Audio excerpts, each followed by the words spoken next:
friends. Welcome to episode 56 of Storyteller Conclave. This is a show all about helping you run the best tabletop role-playing game that you can. Whether you're a new storyteller or dungeon master learning the craft, or an experienced storyteller looking to take your game up to the next level. I am Sarah. And I'm Rob. How we doing, Rob? I'm good. Yeah? I'm good. Yeah? Now we're good? I think we're good now. Okay. I got through, I had a wonderful meal. After a bit of chaos, I will say I was discouraged about the Scrub launch today. For those of you who don't follow space news and things like that, SpaceX's launch did not happen today, but it was only due to weather, and they did it because they were being careful. Yep. But Saturday's another day, and so is Sunday. So to those of you who do listen to this later, I sincerely hope that launch goes well, and I think it's good for the entire planet in the end. Yeah, so, absolutely. So I'm in a good mood. Good. I am in a good mood. I am doing pretty okay today, actually, all things considered. I want to hope that everybody out there in our listener land is healthy and happy as well, as well as can be expected right now. It's feeling supported and healthy and loved. Absolutely. Yeah. And hope your games are going good if you're still gaming. Yeah, so. Please keep gaming. Help everybody.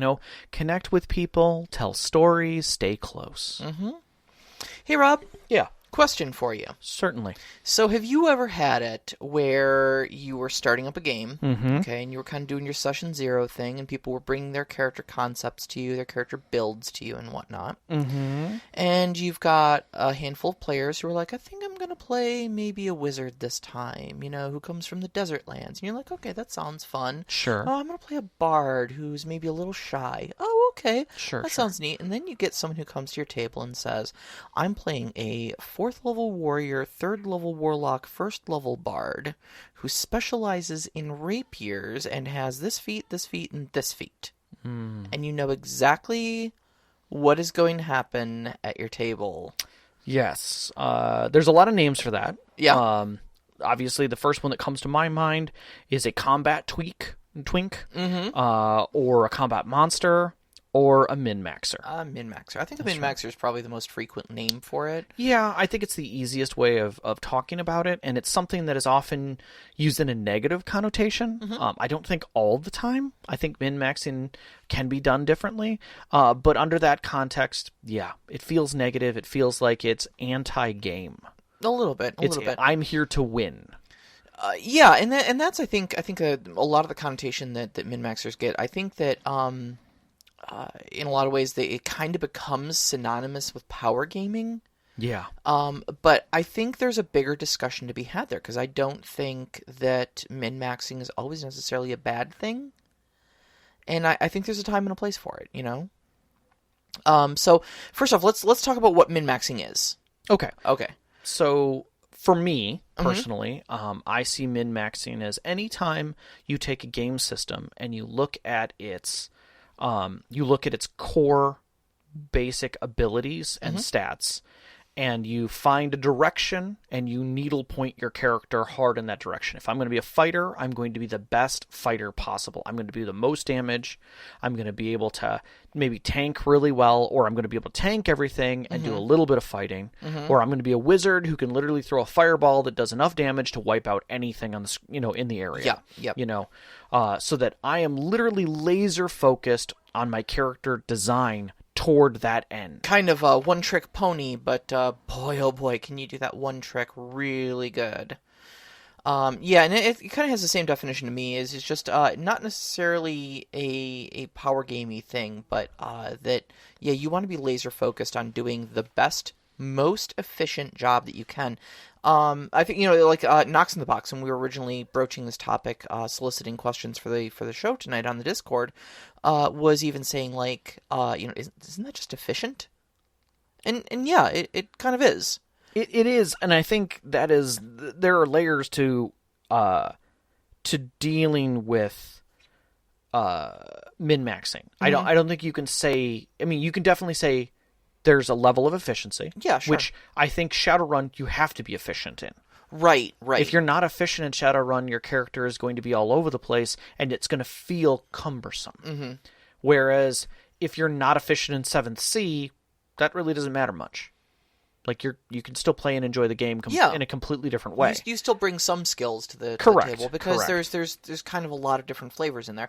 And I think, min-maxing, of course, really has a different connotation in different framework, Oh, totally. So, I mean, if we're playing a highly social game of D&D, if I bring a bard with a 15 persuasion stat, right, then obviously I'm min-maxed for that. Correct. But I'm not going to be min-maxed necessarily for combat. Not in the least. If you're a support character, you're not going to be you're not going to be going after pinpoint characters. You're not going to be doing DPS or damage per second. As people said. So I think in tactical games, it comes out a lot more, and the more tactical the game, the more min-maxing is almost a requirement. Yeah, because exactly. you fill a role in the game, and a lot of times you can tell the age of a player in the number of games that they've played or the number of systems they played by the time that they come into the game and they look at everybody and go, okay, what do we need? And at that point, you realize you're no longer playing a character, you're playing a role, and then adding a character at level to that. And we know these people. They're in every one of our games where they don't really care what they play, what class it is. They're going to play a character in that world, but they're going to min-max the math so they don't have to think about anything. They know their role. Yeah. And sometimes I feel that simplifies things. I do that. When I'm stepping into another person's game, if it's an existing game and existing people and everything, I'll just go, where do I fit? Yeah. So what are you missing? I mean, you and I had that discussion not long ago about your game. Yeah. I was tossing around the idea of bringing a new character because I didn't really know where my old character fit in the story. And we also realized that we had a pretty big gap in the group. Because our one cleric, our one healer, was a destruction cleric who followed a god of destruction and liked dealing damage and thunderous rage down upon people. God, that's going to be fun. And practically never carried a healing spell. So we were like, what if she doesn't want to heal? What do we do? And so the question came up: what would I do to fill that gap? Yeah, and it wasn't a character move. It was a move of how do I bring a needed skill to the table to fill a gap, Yeah, and and to your point, Knox, you're talking about if you have social and combat systems that are different, and you min-max for each one of those. I think in cases like D&D where the social system is technically kind of part and parcel because it's still the system. You're still leaning into that. It's not like I'm just combat tweaking, or I'm skill tweaking, or I'm combat tweaking, I think is the split there. It's you also have to deal with games that really don't give you that capability. Right. Where your min-maxing happens for you. And I think that's where things start stepping away from it. But I don't want to get into that just yet. Yeah. We gotta. We're kind of jumping around on topics already. So I guess the first question that I have to ask in that is the grade of it.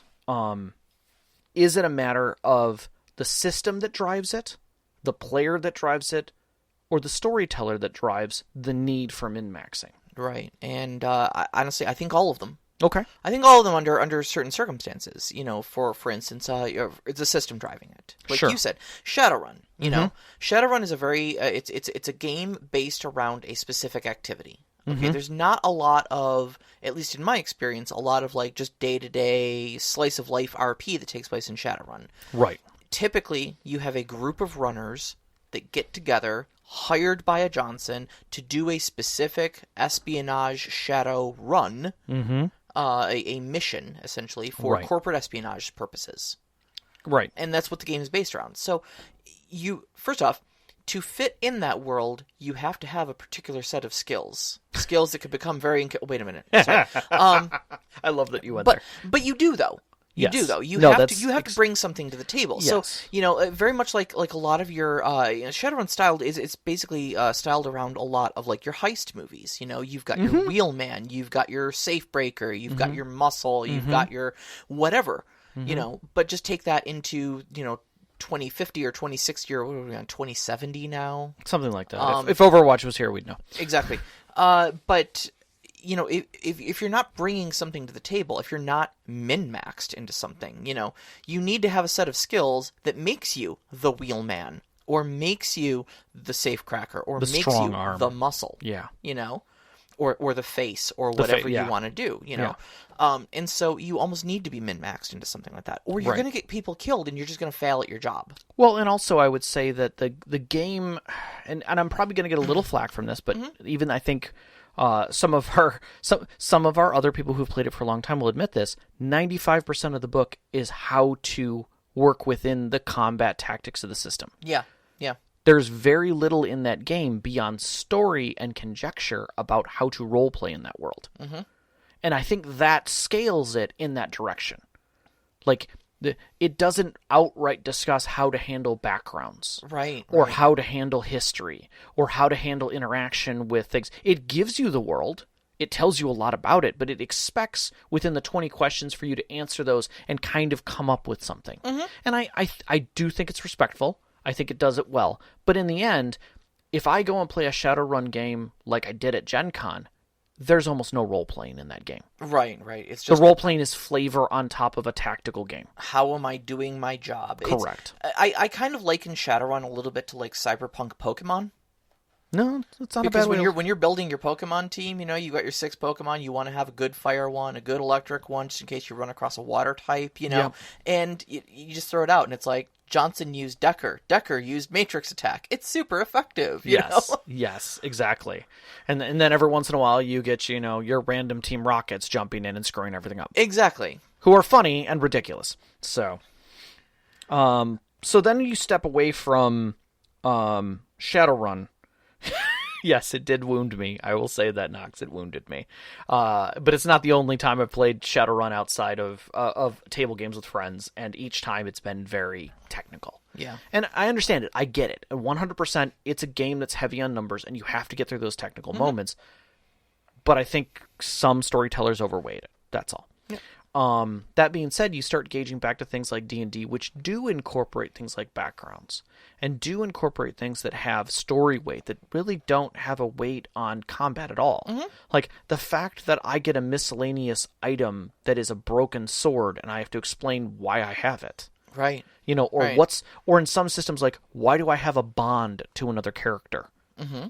How does that affect my combat readiness or my ability to cast spells or ability to charm other people? It doesn't. It doesn't at all. Right. It feels like a separate system. The role-playing is a separate system. Mm-hmm. And I think in that, it is gaining some weight to it. It's no longer 90% of the book to it. It's a little less. But does the presence of things like that mean that you can't min-max in the system? Oh, God, no. I still think you can. I think there are systems that 100% kind of lean you out of being able to do that. Mm-hmm.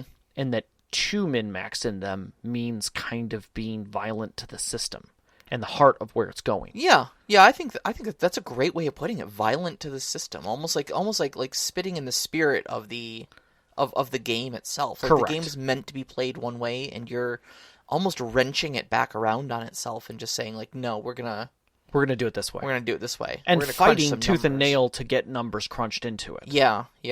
And I think that's just somebody who's not playing the system. They're playing a different system. Yeah, and I think, you know, certain systems attract the min-maxing sort of players, and certain, you know, game systems, simply by virtue of how they're built, just simply aren't optimal for it. Well, I agree with that because but I think some players need and enjoy the numbers. Oh yeah. No, I'm not making a. There's a reason why people play Eve. Statement. Let's just go on with that. Oh, absolutely. Look, I'm not making a value statement. No, don't get me wrong. I'm not saying that. And I'm not saying I didn't play Eve. I played Eve. Oh yeah. I played it for a very short period of time too. Hey! You stop typing right now, Heatsink. I see that. I'm trying to defend this moment. Yep.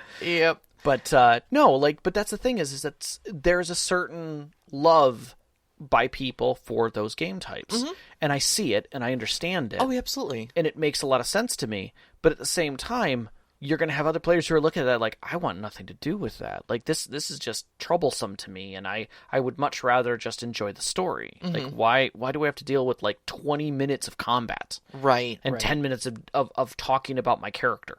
I mean, I you know me, I'm typically a lot more of a role player than I am a min-maxer.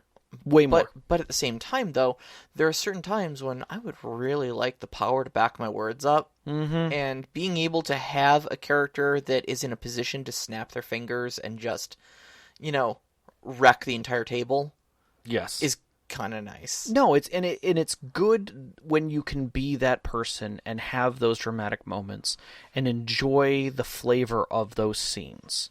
There's something to be said that if you can be Batman, always be Batman.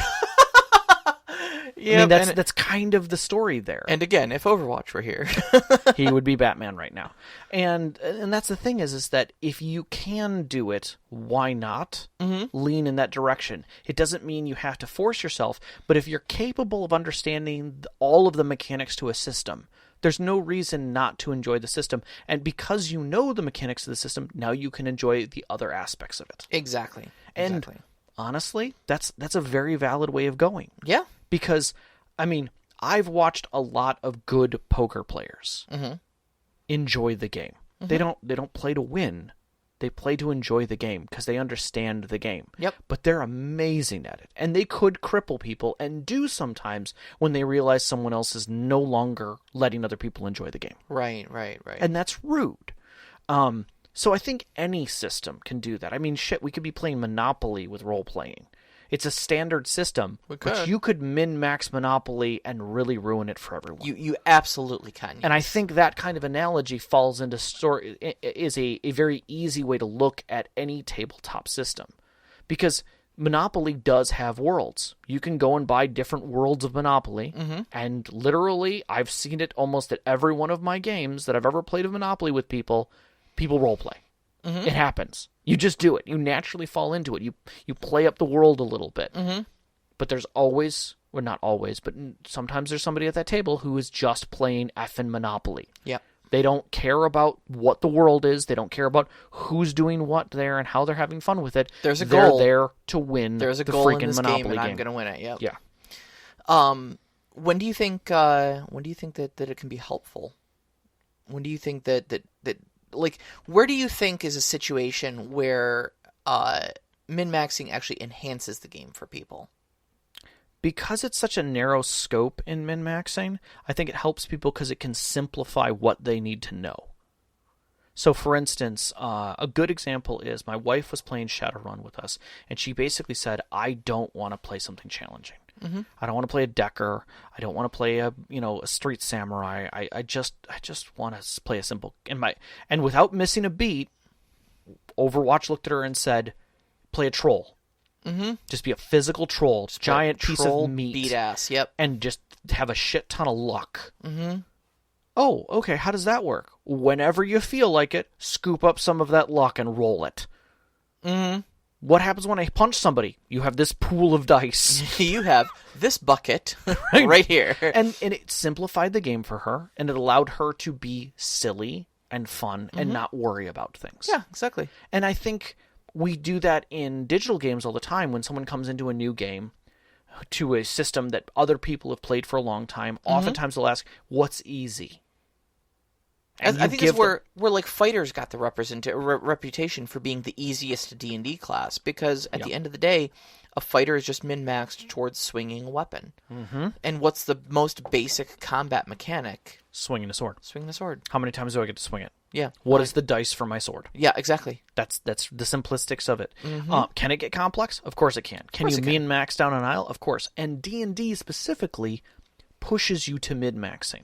Without a doubt. If all you do is follow a single class down its line and get its specializations and get its specifications and keep going, you are going to fall into a very narrow scope that ends with something like Rogue Assassin of the Dark Order, Poison Specialist, whatever at the very end of that. And that's where you end. Like it's a painted path with a straight arrow with only a few doors on the side that you can 100% ignore. Whereas with something like Shadowrun, once you get past character creation, the sky's pretty much the limit. Yeah. And that can get very daunting. What can you do? Right. Anything. So good. Okay. So min-maxing, I think, helps simplify things. Yeah, absolutely. I also think that there's a place where min-maxing is actually probably required a little bit. Okay. So like I'm thinking certain like D&D modules like Dungeon of the Mad Mage comes to mind.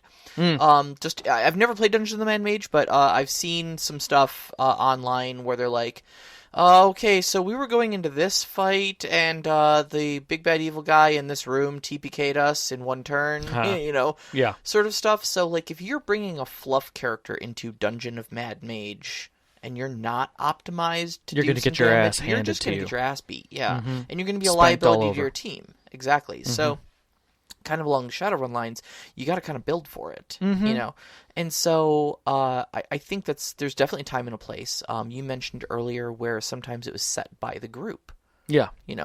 And so even if you're not running something like Dungeon of the Mad Mage, like an ultra hard module, that might just be the play style of your group. That might just be the type of game that your storyteller wants to put out there if your group agrees to it. It's a great discussion to have during your session 0 is what is going to be the tone of our game. Well, we've talked about that in our previous things, is that Yeah. anytime a storyteller is going to present something, they need to present what flavor you're going for, what tone. Yeah. I mean, if everyone knows it's going to be a dungeon crawl with 90% combat and 5% conversation and role play, then everybody knows that they're going to have to fulfill roles. Right, Because it's going to be very grindy. There's going to be literally a lot of goblins getting their ass spanked, and you dying because you reached troll and didn't know what to do with it. Versus a conversational story, where everyone understands that their combat is going to be 20% of the game. And 80% of the game is going to be skill use and investigation and discovery and chatting with people and dominating them or intimidating them or persuading them or being romantic in some way and kind of eluding a thing, like in the case of 7th Sea, those types of story elements. So you have to be prepared as a storyteller to either tell them what the story is going to be and see who's going to fall in as players, or be receptive of the changes to that and say, okay, well, I'm going to back off and let you adapt. Tell me how you want the story to be played out. Right. Exactly.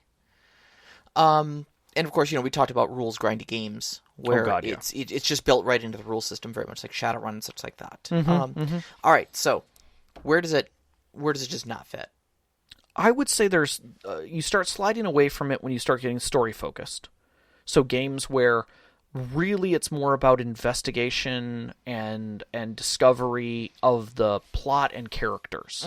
I think Amber is an example of this. I think Fate is an extreme example of this. As a diceless system, I see, and this is the thing, it's a disservice to myself. I've not actually read the rules for Amber, so I don't even know how you would power game or min-max in a system with no dice. You can still do it, and that's the thing. Even in like Fate, you can do it if you know the game that you're going to be playing. Oh, is it just like ability A plus ability C plus ability D? Right, or knowing how to write your character story so that you're better than everyone. I mean, it's breaking the system. Yeah. So that you're in an advanced position, and it feels weird to everyone else knows it. Like, you can feel when that happens in a story. And then you have stories where there is some character creation, but you're already min-maxed. Like, you really can't get any farther. When you got games like Urban Shadows, Mouse Guard, a new game that I was looking at, City of Mist, which I'll address a little bit. These are games where you still have character creation, but really your character is already at an apex point. Yeah. Like, you're there. This is your power set.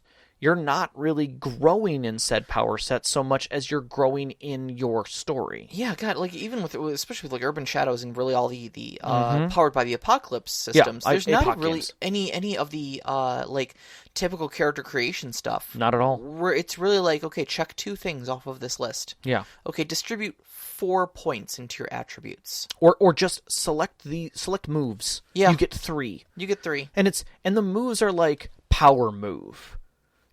Make a change. They're not so... They're broad, sort of... They're statements. Descriptive statements. Correct. Yeah. So, like, your character's literally 17th son of Zeus. That's who you are.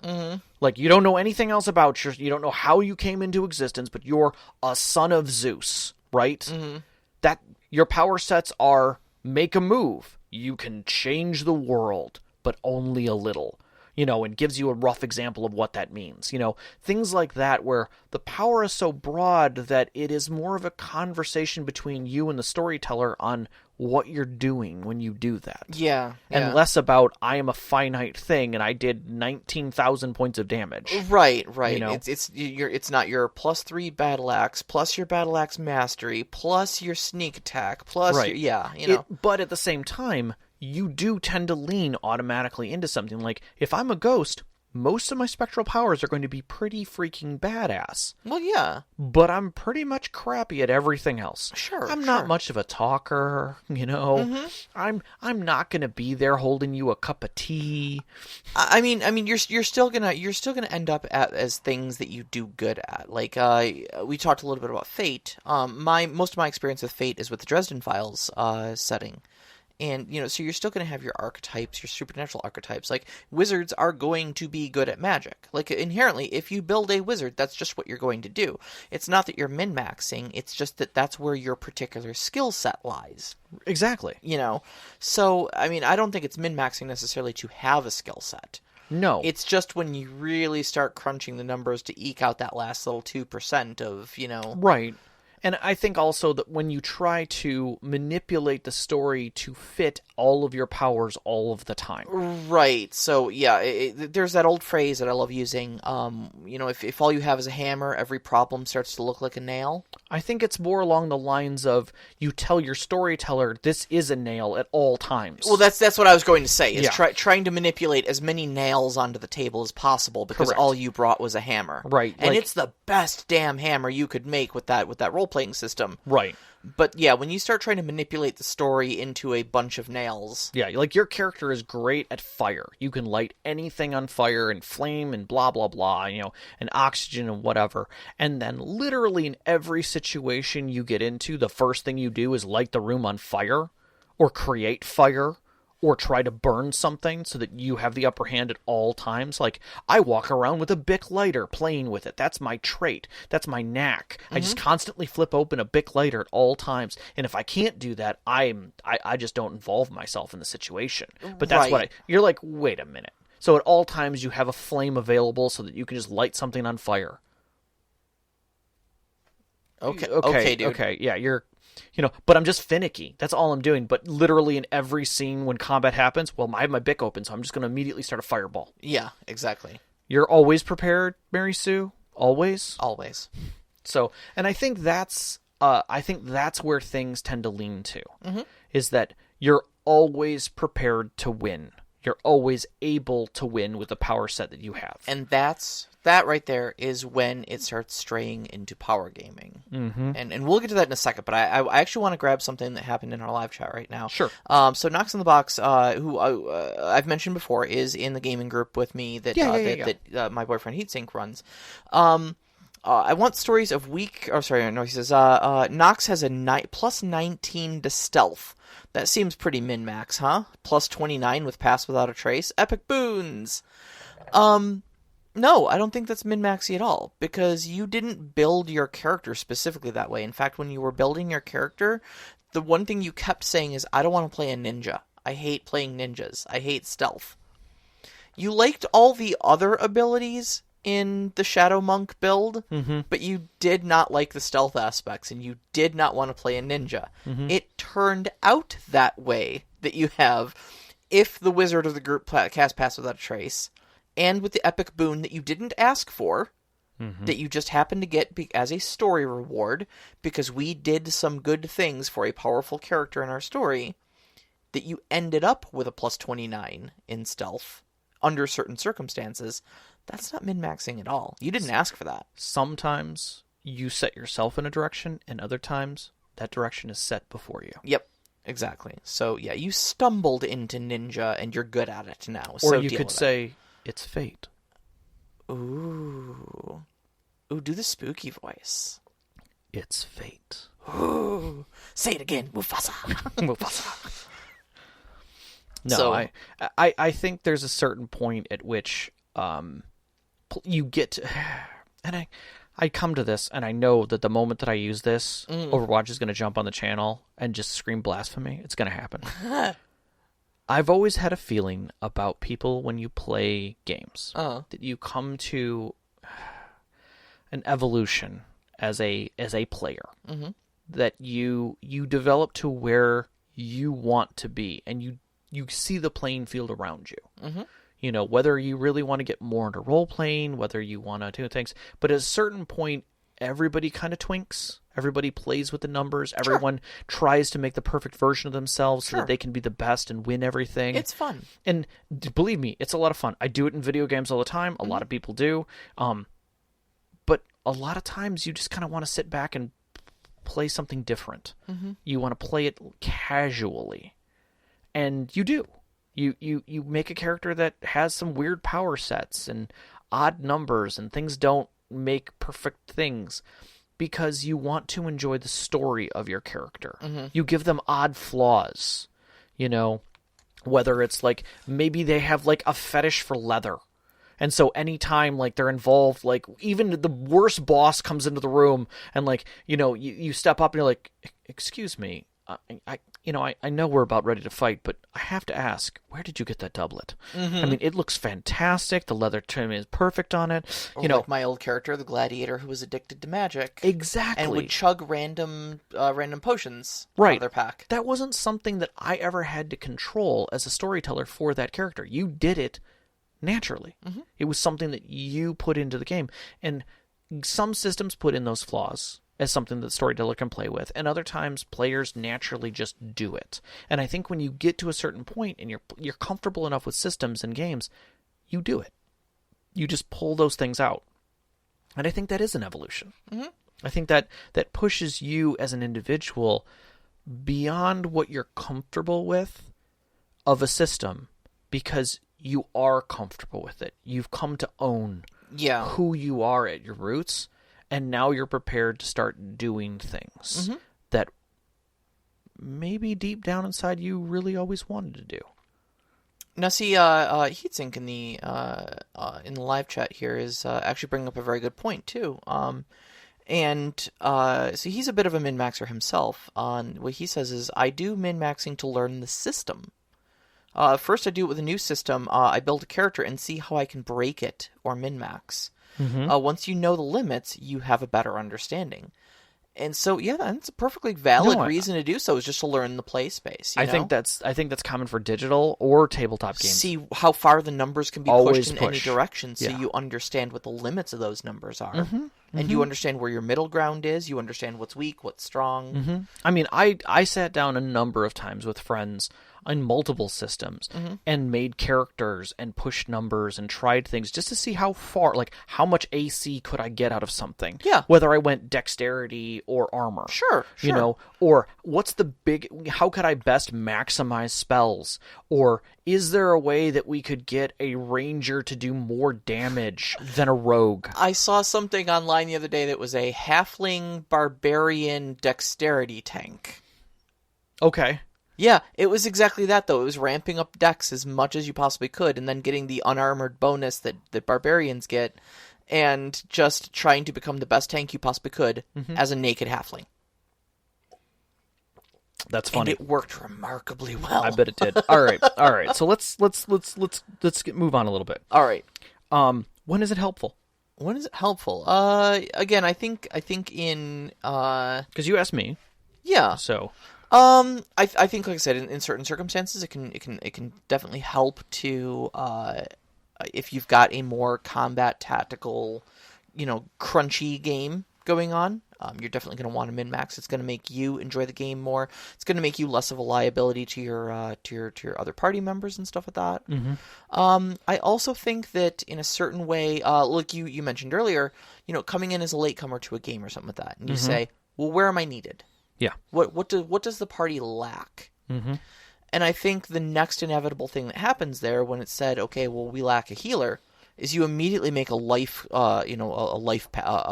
cleric or something like that. But you might make them funny, or you might make them different. Oh, sure. And min-maxing doesn't mean that you're not going to have roleplay potential or anything like that. It just means that you're going to take all the numbers, the numerical values of your character, and slant them as far in a particular direction as you can. Right.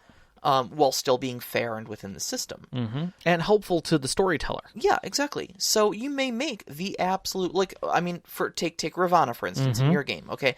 I made her a pretty damn efficient blaster caster as long as she's casting ice spells. Yep.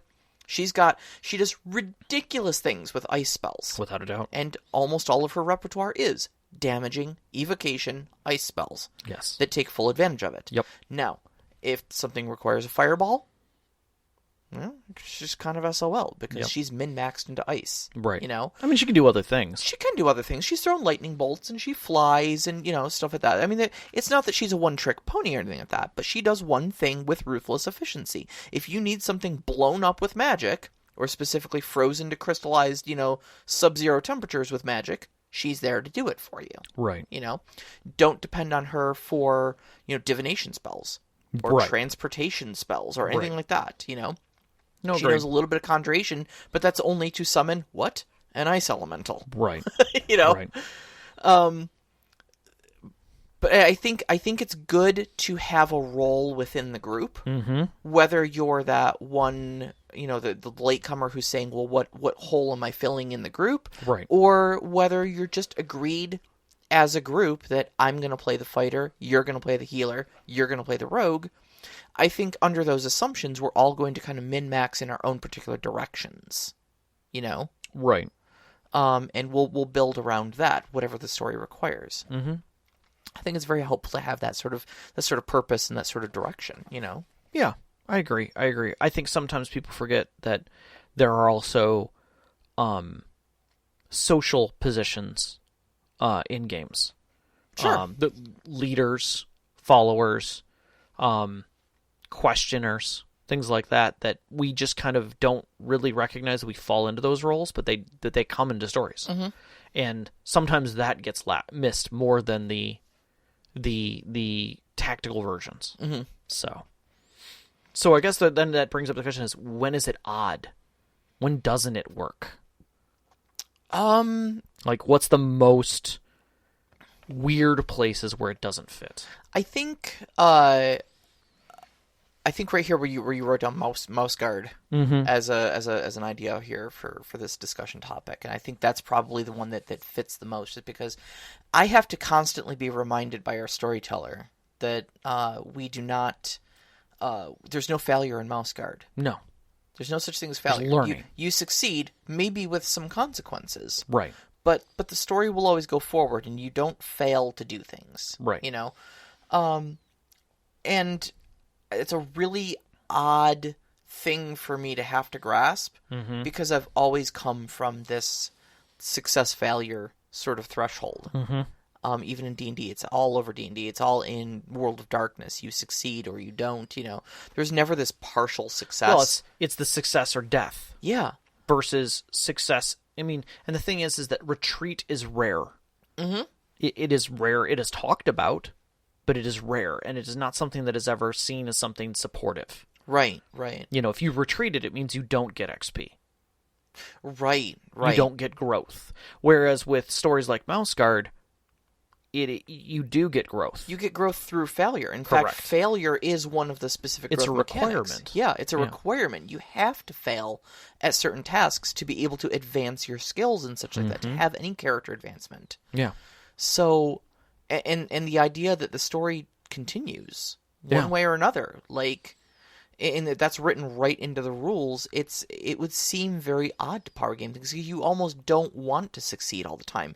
There's a mechanic in Mouse Guard for actually hampering the efforts of other people by calling upon your flaws. And you earn what's called a check by doing that, that you can then expend for, you get a tangible benefit for doing that. Right. But you actively are sitting there at the table making things harder for people. Yeah. And I think that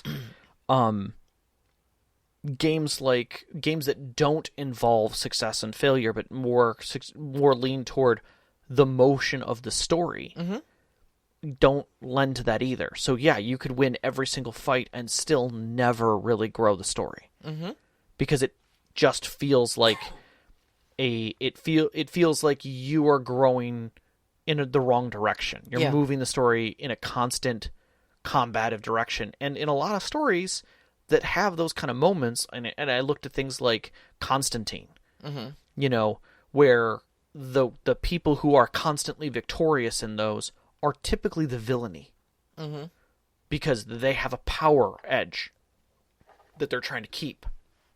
So I think there's something to be said about that.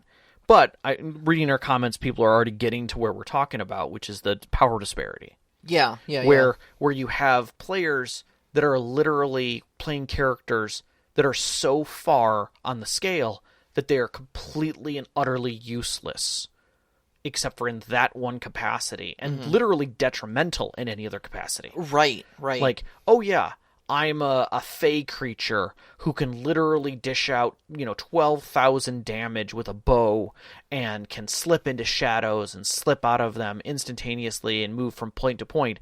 But literally any iron causes me 19 dramatic wounds, and I can't cross running water, and I can't be out in daylight. And all anyone has to do to stop me is hang a horseshoe over their doorstep. Yeah. Or any symbol of any religion. It's like will literally turn me away.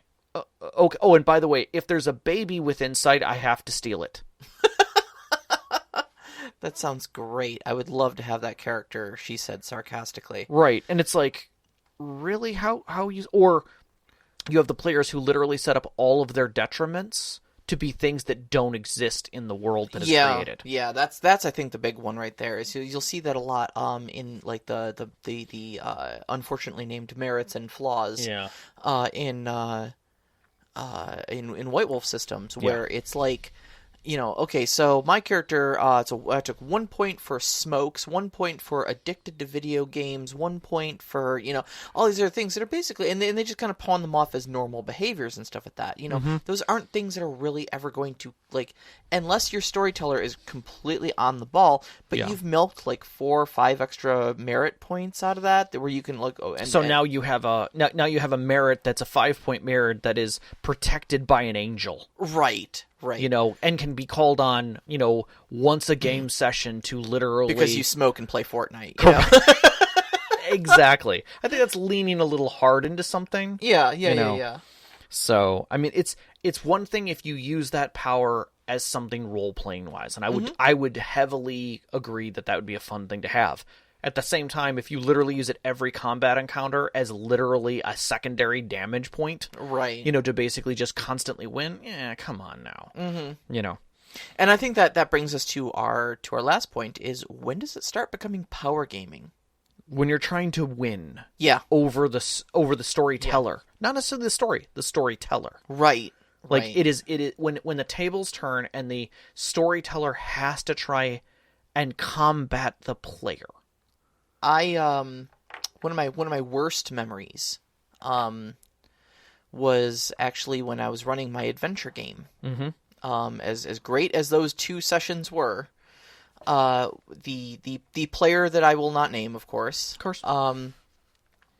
had min-maxed their character in a particular direction with like dexterity and such like that, and they did it in such a way that the rules allowed for throwing knives to be done with athletics checks, I believe, or something like that, because they weren't technically a melee weapon, they weren't technically a firearm, so thrown weapons kind of went under athletics, right? Which was a dexterity-based skill, and then they basically min-maxed everything to athletics so that they could both dodge everything, because that was also an athletics check, climb anything, be anywhere, and also be a combat twink as long as they used throwing knives. Right. And this was in a particularly low-tech setting, because it's the 1920s alternate universe America. And I remember having a combat situation unfold, and like your character did your thing, and you were a bruiser. You punched somebody, and I got punched, and it was great. Yeah, and you did your fighty thing, and our sword person, who was the Jade Dragon Princess trope sort of thing. Yep. Did something with her sword, and it was amazing. And then this particular player pulled out, I think, like 15 dice and was like, I'm going to do this, and then I'm going to do this, and then I'm going to do this, and I'm not going to take any damage because of this. And he takes 14 dice worth of damage. And I just stared at them, and they smirked at me. Like I win. Like, what are you going to do? I just beat you. And I'm like, well, that's enough story for tonight. Yep. You know, it sapped any desire to run, because all of you were in the story. Yeah. You know, all of you built characters, and this person looked at the numbers and was like, this is how I'm going to win. Yeah.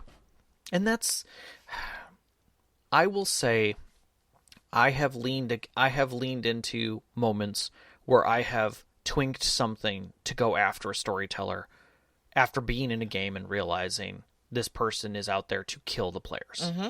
Like they're on a power trip. Yeah. And it's now time to knock them down a block. And looking back on that, I just shouldn't have been in that game. Mm-hmm. I should have just walked away from the game. Sure. Because it's not fun. You know? But that's a growth thing. Mm-hmm. And I won't play in games like that anymore. There's no enjoyment in it. Yeah. Unless it's well understood at the beginning, like, this is a dungeon crawl game. I'm planning on running a dangerous dungeon. The whole point is the dungeon's trying to kill you. Mm-hmm. Okay, now we know. Hey, but that was discussed in session 0. Yeah. You're prepared for it. Right. You can at that point say, this is not my style of game, or I'm going to build a character that is meant for this environment. Yes. So yeah, I think that's the only time when it really flips for me. So yep. We got questions. We have questions. We have 15 minutes. All right, pick a question. You always throw that at me. I'm throwing it back at you. Mad Elf joined the channel, so I'm going to go after Mad Elf's question. He did, didn't he? How about How that? do you just go with it for a min-maxed characters, and how do you prevent it from happening? How do you just go with it for min-max characters? How do you prevent it from happening? I don't know that you necessarily prevent it from happening.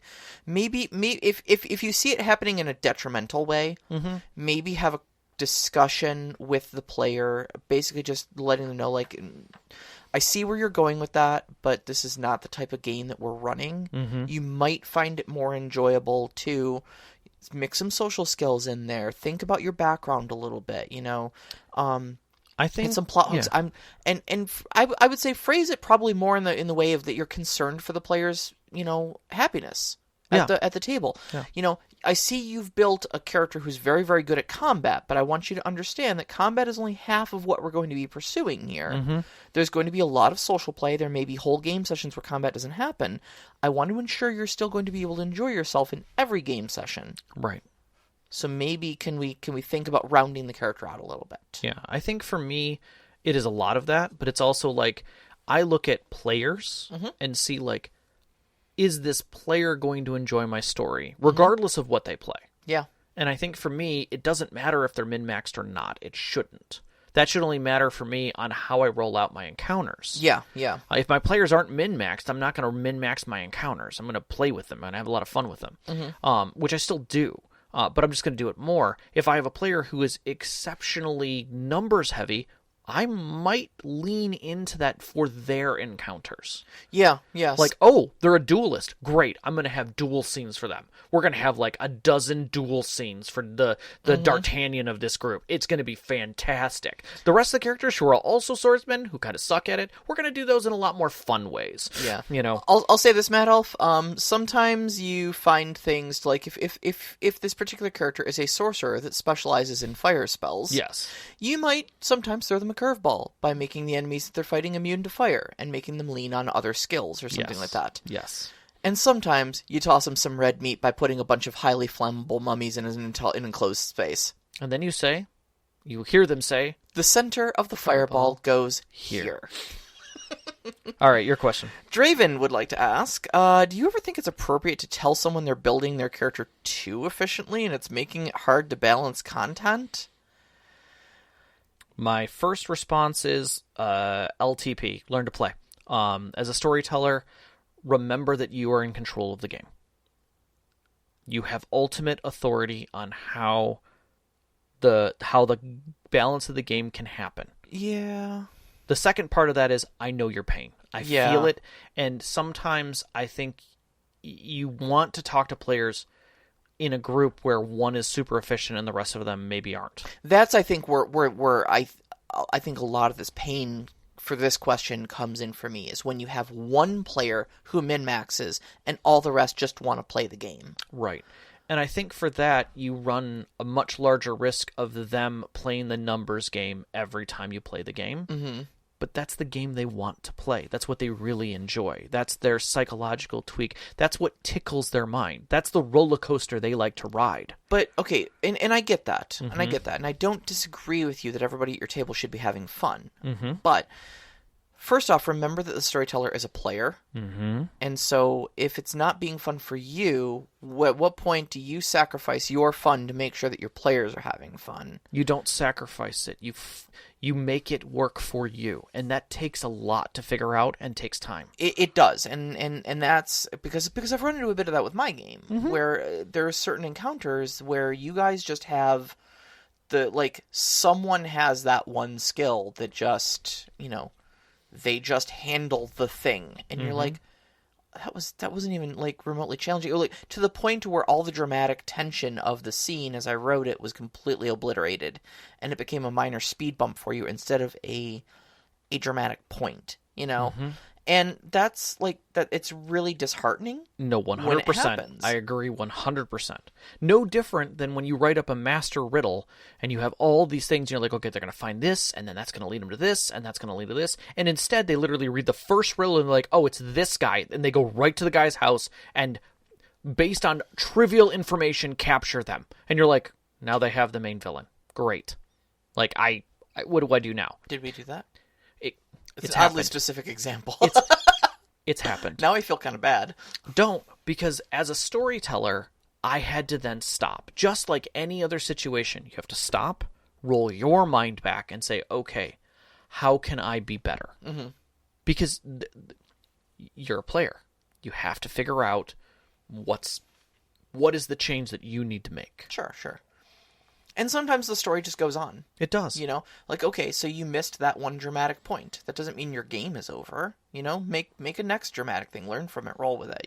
Right. So that's kind of where I'm at right now. Is one of the best things that I read, and I think this is important, and I think it's something that that is a great way to open a game if you want to paint a good picture of how your game's going to go, is you start the game with pre-scenes. Not with the characters. You have the characters make their characters, so you know what the players are like. And then the first session zeros that have nothing to do with their characters are pretense stories, and you hand them sheets and you say, the walls of the castle are crumbling. Fireballs are coming over, and a dragon flies high overhead. Hard smoke burns through the lungs of all of your guards as you're around. You are currently at a half-broken wall, and banging on the other side is splintering the wood. And they're literally guards outside the castle, and they're like, oh crap. You are Captain Aurelius, you are Lieutenant so-and-so, you guys are scrap guard A and B, this is your little bits of life that you know of. Ah, yes, the epic tale of Aurelius die. and so-and-so. And they die. Yeah. Maybe they get to a position, maybe they don't, but either way, they die. Or they get away. But whatever. It's something that they can get used to the world and your style, and you get to learn them a little bit. Yeah, okay. And then at that point, now you know the gauge of where things will be, but you have to give them that decency at the front to fail. And understand that these are throwaways, and just to see where they go with it. Okay. That's not a bad idea.